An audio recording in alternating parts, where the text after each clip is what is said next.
One of the most important elements for a woman's beauty is her hair. And which of us does not dream of long, healthy, thick hair?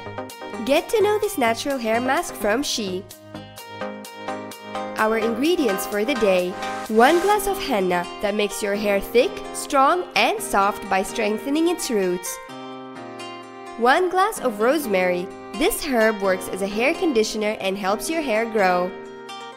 1 glass of ground flax seeds that contain omega-3 and help prevent the inflammation of your scalp and prevents hair loss.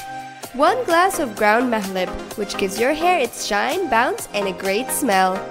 1 glass of lavender that helps with the blood flow, which helps decrease hair loss.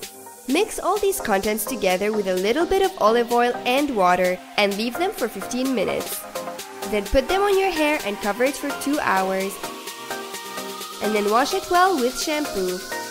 Try the recipe and you will feel the difference right away, and you will feel its new thickness after a while.